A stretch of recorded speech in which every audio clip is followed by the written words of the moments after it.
My name is Tony Walker, and I'm coming to you actually all the way from Dallas, Texas, and just want to take a moment and thank you for your welcoming and your hospitality.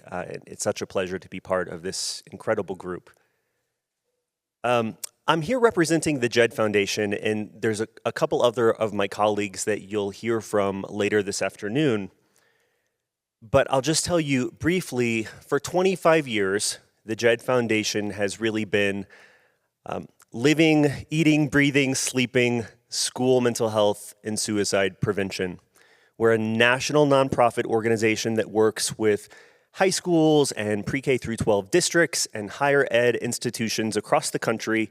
And our team really helps those institutions to design, build, and implement systems of comprehensive school mental health and suicide prevention. So we're really that thought partner, that advisor. We provide recommendations to school systems, and then ultimately boots on the ground technical assistance as those systems go forth and execute on those action plans. It's my deep pleasure to be here with folks that I consider to be kindred spirits and cut of the same cloth. Dr. Gillian Chapman, Dr. Tim Dohrer, and Dr. Tom Golebiewski, who, similar to me, all have backgrounds in education, and I'll just do a quick intro, and then I would love for my panel to introduce themselves. So, I really come, prior to my life at JED, from the K-12 space. I played many roles. I was a high school teacher, I was a school counselor, kind of a frustrated school counselor, if I'm being honest, because at the time, school mental health wasn't really a thing, right? And my primary job responsibilities in that role were academic course credit checks and scheduling and that sort of thing. And I just sort of happened to be in the right place at the right time when I was a frustrated school counselor, and one day spoke up to my superintendent and said, I think that we need to do something a little bit differently here. I think that we need to take care of the students that are coming into my office every day with depression and anxiety and suicidal ideation. And I just had this very unexpected opportunity to then jump into leadership and start designing school mental health programs, eventually working my way up through central office until eventually I was an executive district leader over a large student support services division for a district of about 23,000 students. So I learned a lot in my time in the chair, and am now so privileged to get to help pass on those learnings to schools across the country at the JED Foundation. So I'd love for all of you to introduce yourselves and maybe also share what brought you to this work. I'm Gillian Chapman. I'm the proud superintendent here in Teton County in Jackson. And despite some of the data and statistics and some of the bleak stories that we heard earlier about this community, it's an amazing community. And what makes this community amazing is that people are willing to give of themselves, their time, their resources to support kids, and kids that they maybe have never met before. But there are so many indicators that there are more good things in this community than there are bad things. And I'm also fortunate that I joined the school district when we had leaders already in place in this school district and in the community that believe wholeheartedly in mental health and supporting not only our students, but our staff members and our community members. So it makes this work for me relatively easy. I just need to get out of their way and clear the pathway for them to lead this incredibly important work. So while it may not have been something that when I became a superintendent, I thought I'd spend a bulk of my time on, it has absolutely become a huge part of my daily work, both personally and professionally. And I hope that every single day we get a little bit better and we support one more student, one more family, one more community member, one step at a time. And I just think it's incredibly important that we not dwell on the negative information, but instill the hope that we have, because every single day that I'm working with kids, I know for sure our community and our country is in great hands with the kids that I get to see every single day. So that's the hope that I have for what we have ahead of us. Hi everyone, I'm Tim Dohrer, and I am started as a classroom teacher. I was an English teacher, and certainly came to teaching because of a love for my content area, which, by the way, most high school teachers, when you ask them, why did you become a teacher, they say, I love my content, I love math, I love science, We ask elementary teachers, why did you go into teaching? I love kids. I love kids. And of course, every high school teacher after a few years is like, all right, I love kids too. It really becomes, they realize that's the reason. But, we get drawn into this work for lots of different ways. So I was very much a English and journalism teacher and history teacher and those kinds of things. Love that. And love schools, and, was able to then really experience some great leadership opportunities that led to eventually to becoming principal at New Trier High School, which is a school just north of Chicago of about 4,000 high school students, which is a huge, big school, lots of things going on there, and a very well-resourced school that was, managing a lot of the issues and difficulties that we do in schools. So I learned a lot. That was really, when I think about what brought me to this particular work, I think my eyes, even though I knew kids who were struggling and I was there to help them as a classroom teacher, it wasn't until I became principal that I really saw what was going on in the community, in our families, and the real stories, and trying to think about crisis management. Certainly, I learned a lot of that from Tom and others, but I also learned how important it was for us to really focus on prevention and think about ways that we can do that.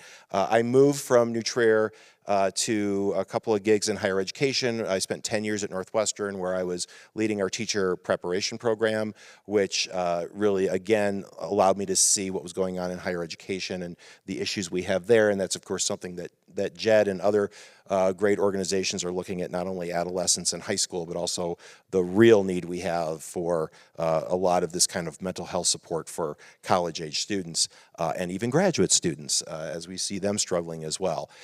Over that time, one of the things that I did was really get together with my great colleague here to my left, and we've been doing work mostly in Illinois, helping administrators, school leaders, teachers, parents, whoever will listen, to the concept of what would we do if schools would focus first on mental health and second on academics, and what kind of a change might that lead to. And this has all been happening over the last 11 years as we have seen depression increase, stress increase, suicidal ideation and suicide attempts increase amongst both kids and adults. What are we doing to focus the attention on mental health? So our goal is to think about how can we make mental health decisions the first decisions we make when we are working in schools. So hello, my name is Tom Golebiewski. My background is as a clinical social worker, and I've spent my entire professional work, which is now several decades, working in schools, in a variety of schools. For 26 of those years, I was the social work department chair at New Trier. And New Trier will sound somewhat familiar in terms of high-performing, high-achieving, highly resourced, highly stressed, highly competitive school.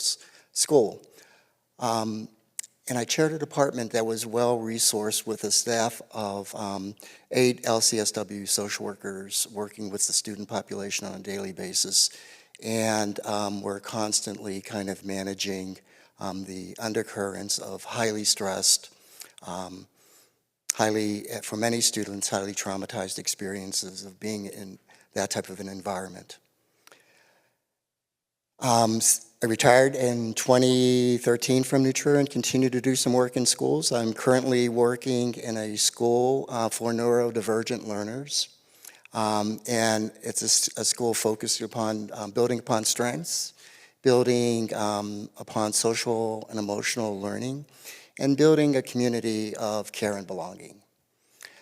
So I'm going to transition to one of my favorite inspiring kind of statements. And it's a statement by Parker Palmer. Some of you may be familiar with the work of Parker Palmer and his seminal text, The Courage to Teach. So he states, small wonder then that teaching tugs at the heart, opens the heart, even breaks the heart. And the more one loves teaching, the more heartbreaking it can be. The courage to teach is the courage to keep one's heart open in those very moments when the heart is asked to hold more than it is able, so that teacher and students and subject can be woven into the fabric of community that living and learning require. And I've come to really embrace and believe that it's also that loving requires. So as some of our presentations earlier today focused upon loss and suicide, I think this work is personal in a lot of ways for all of us. And my experience of loss have been of death by suicide. Of 3 professional colleagues, one of whom was a young social worker on my staff, Kathy Rowe, who died 17 years ago. And part of what compels me to continue to do this work is in her honor and memory, and to make the lives and the difference of not only students, but of the adults who work with them. Thank you, Dr. Golebiewski. Thank you for sharing. Okay, so as we get started here, I just want to invite you to imagine that you are at your favorite local coffee shop. Maybe they have a nice, cozy fireplace in the corner. And that's our table right now, right? We're all like kind of snuggled up there together. And if I could picture a stimulating conversation with anyone in the world around school mental health, I can't think of anybody better to have that conversation with than these 3 folks up here and all of you. So we would love for you to join our table at the coffee shop. I'm going to get us started with just a few questions and my own thoughts. But then also, Marcy will be walking around. So if at any point in time you have a question, you have a comment, you have a thought, we want you to go ahead and raise your hand. Marcy's going to come over, and feel free to just join our conversation real time. You don't have to wait until the end, okay? We want you to be involved. Okay, so with that, folks, we've heard a lot of bleak news today. It very much aligns with what we're hearing in terms of national news. If we were to think back to 2021, of course, the U.S. Surgeon General put out a public statement declaring a national youth mental health crisis in 2021. I think that 3 years later, we know that not a lot has changed for the better. There have been some bright spots. But if we were to look at data sources, for example, like the YRBS, the most recent data, which just came out from 2023, 40% of our high school students reported sadness or hopelessness within the past year. 29% had reported poor mental health in the past 30 days. 1 in 5 seriously considered suicide. And of course, suicide still remains the 2nd leading cause of death for ages 10 through 34. So I'm just curious, from your perspectives, still in the trenches, leading a district every day, for both of you, does this align with what you're seeing in the field, in the day-to-day? What is the state of the state? Dr. Chapman? I will start. I have tremendous hope because we're doing a lot of things in our community, and we have a lot of support. Things like this are huge. The focus on mental health and behavioral health for not only students, but for staff members and community. So I think it's pretty good. I also think this generation, which makes me feel old saying that generation, but this generation seems to be pretty comfortable talking about how they feel. And I think, it was mentioned earlier, as bad as COVID was for many people, it also gave voice to something that we all kind of suspected. So I think the kids and their willingness to share and to be open and to seek help is tremendous. And in our district, we have a lot of mechanisms to provide that. The most important, and I think the key to everything, is relationships. And we're blessed with really small class sizes, a small community where we know one another pretty well. And so it's unusual that there wouldn't be an adult for every student to connect with. And I believe that's something that works really well. I also have a student senate, which is truly the highlight of the work that I do. And when I'm prepping to meet with my student senators in each school, I think I don't have time for this. What am I doing? There's so many other things for me to do. But afterward, it's like my grandmother used to always say, come over and fill up your bucket. And afterward, I feel like my bucket is overflowing because of what they give to me. So we study a leadership trait. We We do some mindfulness first before we get started. We study this leadership trait, and then we take a look at a real life problem, and we're solving that together. So together, our senators, and there are senators from every building, so there's about 75 student senators, and they have a Congress in their building, but they are studying cell phone use and social media and kindness.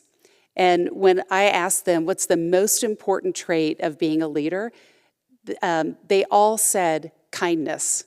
And I was not prepared for that. I thought they were going to say something completely different.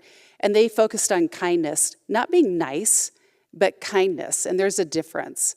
And so, I think I'm energized by them. I expect great things from them because they're looking at the things that matter, and they're attacking their differences with so much generosity and open hearts, and so I find tremendous hope in what we're seeing in the trenches every day.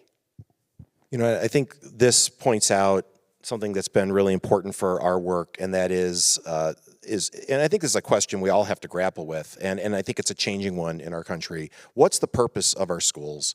And for us, it's whether it's a public school, a private school, a charter school, whatever. What's the purpose of a school? And I think this is actually a really key question. And if we say the purpose of the school is to teach reading, writing, arithmetic, which has been the model for 100 years, and that's all that we're there to do. I think we're missing a real opportunity for schools who are, by the way, as teachers and administrators and folks who work, we are perfectly trained and suited to help kids and help people. That's what we do. Why wouldn't we go beyond the reading, writing, and arithmetic and make relationships as important, and all the skills that it takes, the life skills that it's going to take for me to manage the life that I'm going to have. Because quite honestly, whether I go into a job or I go into the service or I go into a college, the first thing that's not going to confront me in those experiences is math or grammar or whatever. It's going to be, how do I get along with others? How do I manage myself? Tom likes to remind people, what's the first moment of self-management that we all have to experience every day? It's, do I get out of bed this morning? Right? These are important life skills that schools are perfectly suited to teach and work on. So, you know, when we think about what has happened in the last 10 years with a rising mental health crisis, no question about it, the question I have is, what can schools do to help? And we certainly need to start from a position where we certainly shouldn't make it worse as schools. So I think that, to me, is a real important question for us to look at when we're thinking about how do we manage what has been a rising change in our society around youth mental health. Yeah, agree with all of your thoughts, Tim. And also, we probably don't have to convince the folks in this room that, you know, where do you find young people, right? When they're not at home, right? They're typically at school sometimes as much as 40 hours a week, right? And I think the other thing worth mentioning is that schools are uniquely positioned to have sets of trained, professional, certified or licensed eyes on kids throughout the entire day, right? So what better place to launch truly interventions, which is great. So I'll add to the comments. So one of the things that I think we understand, that it's all about relationships in terms of protective factors. What we know is that the most important protective factor for youth is having a caring adult who knows them. I think some of the other things that are beginning to emerge is kind of the work that we're doing around trauma and understanding the mind-body-brain connection, and actively teaching about the mind, body, and brain connection, I think, is going to be kind of life-changing for many people, especially when you begin to consider stress, toxic stress, and trauma. I think restorative practices are going to be building community within schools. And I hadn't mentioned that I also teach at Loyola University's School of Social Work. And one of the things that is embedded in the theory classes that they're teaching, they're also focusing upon advocacy, allyship, and social justice. which begins to get at some of the other issues we've been talking about here today in terms of some of the structural kind of ways that systems traumatize or re-traumatize folks. So I also kind of echo the spirit of hope. Yeah. Yeah, that's wonderful. So I'd love to actually shift our conversation and talk about solutions and what we can do. But before we do that, I just want to ask about one thing. So I hear often just about what a tough time right now it is to be an educator, to be in a classroom, to be a building principal, right? We know that really ever since the COVID-19 pandemic, things just sort of changed in education, and perhaps they haven't fully gone back to normal. Are you all seeing that as well, right? Are you hearing from leaders that this is just a really difficult time? Yeah, so I'll jump in because one of my roles at Northern Illinois University and in the Illinois P20 network is to lead an initiative called Keep Illinois, which stands for Keeping Educators Engaged Professionally. And we're looking, obviously, we're very concerned about the teacher pipeline and the principal pipeline and the administrator pipeline. That's important, and it always has been. The problem is our policy approach to retention has been to just add more people, and we haven't really looked at the individuals who are in the system. And what has happened since the pandemic is we have the Great Resignation is not just hitting the world of work and business, it's hitting in education. And so we do have higher numbers of individuals who are leaving the profession early, retiring early, and choosing not to go into the profession, certainly to the point where it is a real crisis, and it's a national crisis. We certainly have the usual areas of special education, elementary ed, ESL bilingual. We've got areas where we need more math teachers, certainly, and there's some regional differences. But really, for the first time, we're seeing coast to coast nationally a real problem with this. And there's no question that the perception and reality is it is harder to be a teacher than it was 10 years ago. It is harder to be a principal or a superintendent than it was 10 years ago. It's harder to be a school board member than it was 10 years ago. And so those things are actually, absolutely getting in the way. The burnout, the need for better self-care and real self-care for educators is palpable. I don't know if you're finding this locally. I'm interested in what you're seeing. So I was born in the 60s, and when my brother is 2 years older than I am, when my mom was pregnant with him, she had to hide her pregnancy because she was a teacher. And she didn't have enough money to, my dad was working, but, new in his career. She didn't really have enough money to quit. So my brother was born in March, and she worked as long as she possibly could. And frankly, I think there was something to that. Back in the day when education started in the one-room schoolhouse, it was a single female teacher, no children, wasn't allowed to get married. And so there was a lot of stress not in that person's life, right? They were living probably with one of the children's families. And so they could truly devote everything that they had to teaching reading, writing, and arithmetic. I brought this chart that I carry around with me. Schools Cannot Do It Alone network. And this is a chart. You can't see it very well, but it's not mine, so I didn't want to try to reproduce it. But basically, it's a timeline of what's happened in education since the early 1900s. And initially, it was teach our children. Now it is raise our kids. And we're being expected to not only teach reading, writing, and arithmetic and all those important skills and content areas, but also to take care of the mental health and the behavioral health and feeding students and all those things. So recruiting a teacher in today's world is really difficult. I have no problem recruiting people. I have a problem retaining them. So in our school district, because of the cost of living is so high, we are essentially doing probably the leadership thing that you're never supposed to do, which is fight on every front, right? But we're doing that. So we have put programs in place that would appeal to anybody so that we can retain people in these jobs. So we have a Grow Your Own Teacher program where paras can become teachers.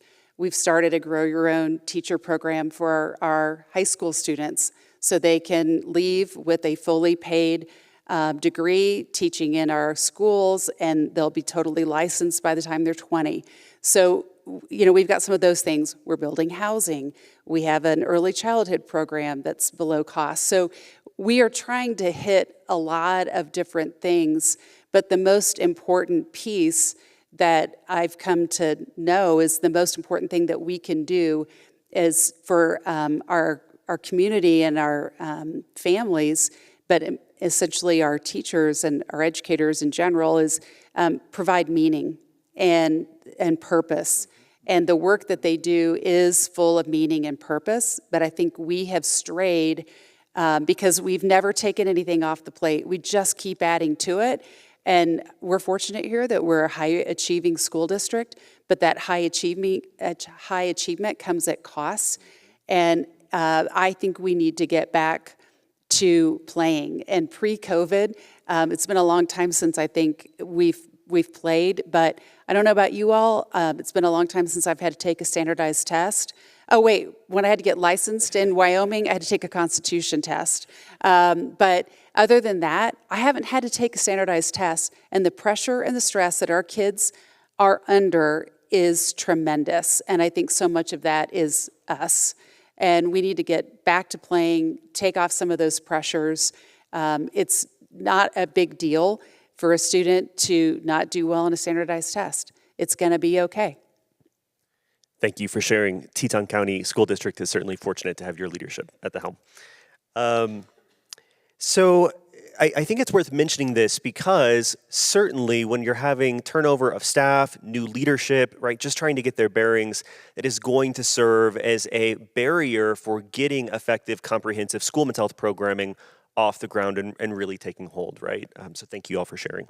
So let's shift now to talk about solutions. What can we really do? And of course, once again, we welcome your thoughts, your inputs, your comments, and your questions from the audience as well at our coffee table. I wonder if perhaps we could talk about solutions really across levels, from the individual school level all the way up to sort of this more broad district perspective. What are some of the leading best practices that you all would recommend? And I have a few thoughts as well. So I'll start us off, and we'll get granular. We'll go just not only beyond the school, but the individual person in that school. So here's a question. What are 10 ways that you can think of to build a better brain? And what we start with, and should start with, is thinking about stress and how we kind of experience stress, and even getting as granular as thinking about the autonomic nervous system and how we are always primed to be safe. So building safety, and it's both physical and psychological safety, but it's also building relational trust. It's kind of teaching those skills. Tim referenced self-regulation. A self-regulated adult can be a co-regulator for students. And then when you also learn about trauma, the triggers of trauma and the fear that gets attached to it, it begins to kind of tilt the way of engaging. So neuroscience kind of offers us a lot in terms of being able to shift the experience of being in schools and understanding stress, distress, trauma, toxic stress. And I really loved that Sabrina has framed this whole ecosystem approach. And an ecosystem approach kind of frames that, a healthy environment needs fresh oxygen. And what can we do to kind of really help to establish environments that encourage people to pause and breathe, have time for reflection, are really attending to what we need as individuals to be in community. So I think that starting granular, it's like looking inward in order to be present outward. So I'll take it. I'll now go up to the next level because we're heading this way to Gillian here. From a classroom or school perspective, certainly we need to think differently about what it feels like to be a kid walking into a classroom. Am I welcomed? Understanding the transition that I'm making from, maybe it was a long bus ride to school. Maybe I've had something happen to me the night before. Maybe I didn't have breakfast. How do I transition into that classroom where I feel seen, where I feel named, where I feel safe? And that happens because of the individual teacher and who he or she is and what they do in that classroom. It's, do I see myself in the curriculum? Is this assessment system causing me more stress, or is it actually helping me think about how I can learn better? So there's a lot of things we need to think about what a classroom experience looks like. What is the classroom culture, and how is that impacting every individual kid in that classroom? And that, as a building principal, for me, that transitions out to what is it like in the hallways, what is it like in the bathrooms, what is it like in the gym, in the cafeteria, in the playground, on the bus ride home. You know, we have a responsibility to create a positive culture in all those places, and there's some very specific, actually kind of sometimes low-cost things that we can do to change the culture of the school to be like that in the classroom and you know, in the school as a whole. Well, it's tough for a dysregulated adult to help regulate kids. So with our teachers and looking at the mountain of things, and our bus drivers and our food service people and our principals, looking at the mountain of things that they have to do in a day, it is truly overwhelming. And so, as I mentioned earlier, we've gone from a one-room schoolhouse to so much more complex issues that we're dealing with, and it just creates so much stress on a teacher or a bus driver or whatever that they get flooded fairly easily. So we've gone from a singular teacher, a single sport, if you will, to a team sport, and we cannot expect our educators to handle all of this in one day with a group of students and collaborate with their peers and spend time looking at the content and discussing the local assessment system and how do we know the students are learning? What do we need to do next? What's working in your classroom? How is so-and-so today? What resources do we need to put together? We can't expect them to do that Monday through Friday from our schools, our middle schools and high schools, 9 to 4. They don't have time to do that work, and elementary is more like 8 to 3. We have to carve out time during the day for a team practice. I'm a huge Kansas City Chiefs fan. Don't be haters now, but if you think about their schedule, every year they're getting new players. They don't go onto the field and expect to win with new players. They practice all the time. They're practicing for all kinds of scenarios. They're scrimmaging. Our teachers don't have that. They're out there every single day on the field, and sometimes it feels like a battlefield for them. So what I hope, and I think our next step needs to be, is we have to, and COVID was a perfect time, and we missed an opportunity, in my opinion. We should have gone to more of a year-round school system where students are not in a seat every single day, but they are, especially older students, they're in the community, they're volunteering, they're connecting, they're applying what they've learned. It's based on their interest. They've got a support network there to guide them and give them an opportunity to experience failure, because failure is really a first attempt at learning, and it doesn't have to have such huge consequences. And for our kids to experience that kind of learning, because every time I mess up, I'm reflecting about it and I'm thinking, how can I do something different the next time so that I don't fail again? And I don't mind mistakes at all. It's the repeated ones, because I know if I don't get it right this time, I'm going to get a second chance to get it right. I just don't want to do that with kids. So if there's something that we could do immediately, it's to give our staff time to work together, to regulate together, to practice together, to get coached together, and that is going to improve the outcomes for our students. And I believe it would decrease the educators' stress level as well as our students' stress level by giving them, I don't care what day it is of the week, but we have got to have unstructured time for our students and our faculty in order to thrive.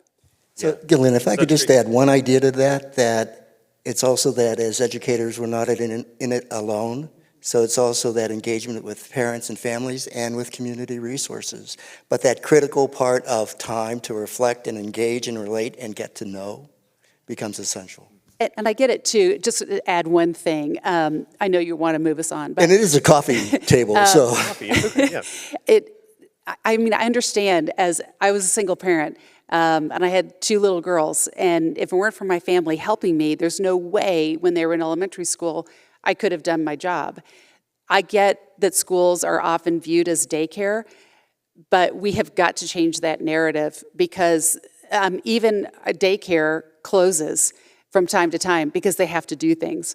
So we have got to get away from the school is viewed as a daycare, and really the best offer of daycare, free daycare in a community where our families and our community members are partnering together to provide authentic opportunities for elementary, middle school, high school kids to engage in the community while the educators have a chance to collaborate, and not only collaborate together, but with the community resources and partners that are, many of whom are here today, and I appreciate you. Yeah, thank you all. I have one ad, and then we're actually going to go to the audience.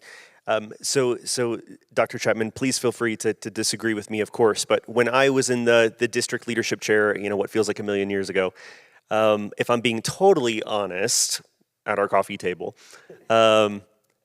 sometimes I felt like I was really building the plane while I was flying it, right? There wasn't necessarily a handbook for what best-in-class school mental health programs look like, sounded like, or we're supposed to feel like, right? So how do, as an administrator, which most administrators don't learn in their graduate programs, how do you build an excellent school mental health program? How do you monitor for suicidal students? What do the best-in-class crisis procedures look like, right?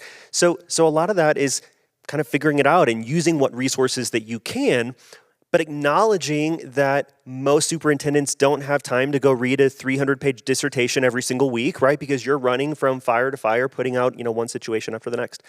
And so I think what's important to mention here is the importance of a comprehensive approach in building these types of programs, because the good news is that now times have changed, and that guidebook does exist, right? And one example that, of course, I'm biased, but that I would point to is the JED Foundation's comprehensive approach to school mental health and suicide prevention, which really paints a pathway for what it looks like when you have these types of successful programs and how they can all connect to each other. Because also in my experience, I felt like sometimes the left hand didn't always know what the right hand was doing, and districts might have a lot of really great programs and services available, but if they're not well coordinated together, or they're not playing off of each other and integrated with each other, then sometimes value is lost.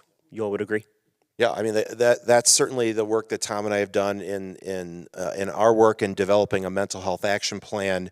It's the model that so many of us who are working in this space really believe, that even if you are under-resourced as a school or school district, that bringing people together, and of course you need the time to be able to do that, but that's critically important, that we can come together and do that work, and we can't just come together within the school or the district. We have to do it with our community partners.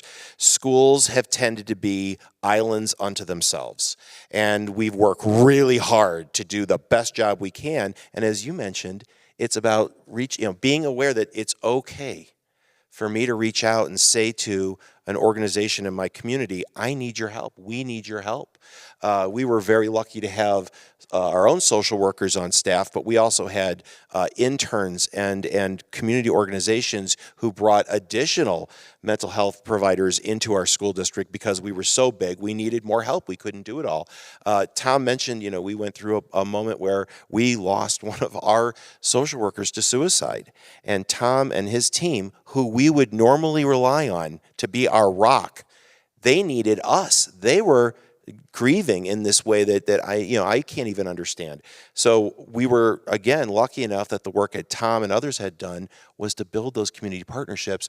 I picked up the phone, made one phone call. We had people at our doorstep within minutes.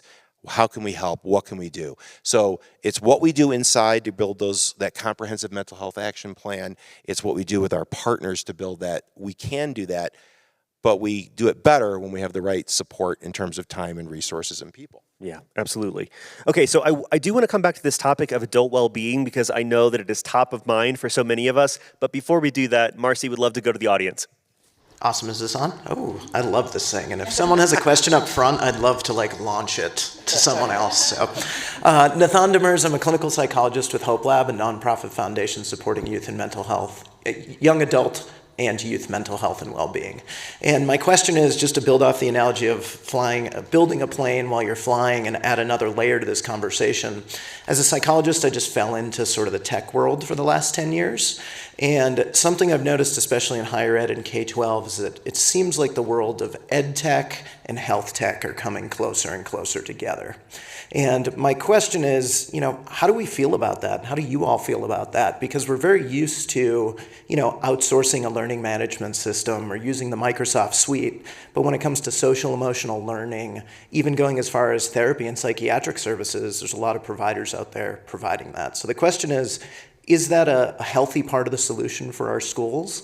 And then secondly, if so, how can we all as advocates in this room support administrators in choosing the right tools and also implementing them for success? You got something on this? Yeah, sure. So I'll get it started and then please jump in. So thank you, Teton, for the question. I have a lot of thoughts and feelings on this. We don't have time for all of them. But what I would say, for now is I think that any sort of technology or digital product has incredible potential to change and scale the way that districts and schools are able to gauge their students' well-being and then intervene, whether that's through telebehavioral health or sort of other products that are out there. So I think that they have incredible positive potential. The piece that I have seen when we work with districts across the country where maybe it can fall apart, so I think it would be my word of caution, is maybe two things of note. The first is, to your point, right, to make sure that the digital product is a good match for the specific needs of a district, of a community, of a school. There's some really great resources out there that can help with that. The JED Foundation actually has one of the free resources that's available in a partnership with Headstream that is an entire kit dedicated to helping administrators navigate the immense world of digital products that are out there. There's so many options, literally thousands of providers that are out there. And so, of course, you can empathize with administrators that are like, how in the heck do I even get started? How do I know what a good provider is? How do I understand the process of what I'm supposed to do? How do I know a reasonable cost? That's number one, right? Finding a good quality match. The second issue that I would raise is the integration of that product into the way that coordinated school mental health should look like and sound like and feel like, right? And so where I've seen it go wrong is where it gets siloed and all of a sudden you have students that are reporting things, not just crisis level information, right? Not just that they're suicidal, but for example, that they're homeless. Right? That's information that the school needs to know. Legally, schools and districts have an obligation to provide services for students that are homeless. But if that type of information doesn't actually have like a way and a method to get back to school leaders or school counselors, then we're really doing a disservice to students. I also think that sometimes we're not thinking about all the infrastructure that's actually required in order to make sure that these programs are successful, right? So sometimes it can be tempting to just say, oh, great, let's just buy this off of a shelf program. But the truth is, to make it stick and to reach durable systems change, you really have to do a lot of change management, a lot of titration down from the district level through schools, and really thinking about what it's going to look like every day. So those would be my thoughts. Anything to add? One of the things that have come to our district through the Cook Center for Human Connection has been incredible support for us, and parentguidance.org. There's an emblem on our website. We have that website provides free coaching that the school district does pay for that part with a licensed therapist, but we call it a coach, that families can have one-to-one matching. We also have on that website, hundreds of short sections, because when there's a crisis, it's never Monday at 10 o'clock when you have plenty of time to figure out how to work through it. It's 11:30 on Friday night, and my kid didn't come home. What do I do? So I highly encourage people to take a look at that. It has been an incredible resource for us. There's also family sessions that are offered just about every night of the month, and it's virtual, and it can be on demand, it could be live streamed. So Ann Brown is the president, she is here as well. So I'd encourage everybody to check out that resource, because it's really been a great supplement for us. Great. Thank you. Next question, yeah. Yeah, Ryan Price, and I'm wondering, you've talked about how important it is for mental health to be incorporated into the school, and I'm wondering, for the future generations, those that are in school now to become educators, are there frameworks, are there techniques that can incorporate mental health and providing the tools for students, for young students, to understand and communicate and things like that, at the same time as you're teaching the core curriculum, reading, arithmetic and that kind of stuff? It just feels like there's an opportunity to have them combined in a way, because we don't get to separate them when we go to work. Yes. No, so I think that one of the things that I think is important to emphasize is prevention. Prevention, and as you think along the lines of a continuum of care, really kind of putting a lot of emphasis upon preventative activities. So practices like embedding mindfulness practices, circle practices, and building community. I think in terms of curriculum, health classes that teach first aid. NAMI sponsors a mental health awareness program for adults, training for adults, but they also do it for youth, in terms of learning the warning signs, and then where do you go for resourcing. And so I think that psychoeducational piece that you can weave in. In Illinois, the home of Castle, we're doing a lot of work around social emotional learning in a developmental kind of perspective from K through 12. I think that, but again, if you emphasize prevention, I think you're going to be able to be positioned for when risk behavior and high-risk behavior also comes into school. We have to move. I totally agree with everything Tom just said, and I think the one great thing about the modern social emotional learning movement that we're still a part of right now, and Castle is having their SEL exchange in Chicago in the next couple of days. The integration, we've created a false dichotomy between life skills and cognitive academic skills and learning and curriculum. It's really a false dichotomy. It's never been true. Think about the best teacher you ever had. Most of us will say, yeah, they might say, yeah, I loved learning history from her, but I also learned how to get along with others, or I learned how to think for myself, or I learned how to finish that project on my own and feel good about it. It's ridiculous to think that we can separate out those skills of self-awareness, self-management, relationship building, decision-making, critical thinking from the content that we're learning. So, the short point here is absolutely everything we do in teaching needs to be an integration of all these skills, and we need to start talking about that and recognizing it, because it becomes really easy for us to then say school should only be about reading, writing, and arithmetic, and we ignore all the other things that are seminal to learning reading, writing, and arithmetic. I'd like to thank this incredible panel. In our last minute and a half that we have, would love to hear from each of you if you just have closing thoughts or something that gives you hope as we close out the session today.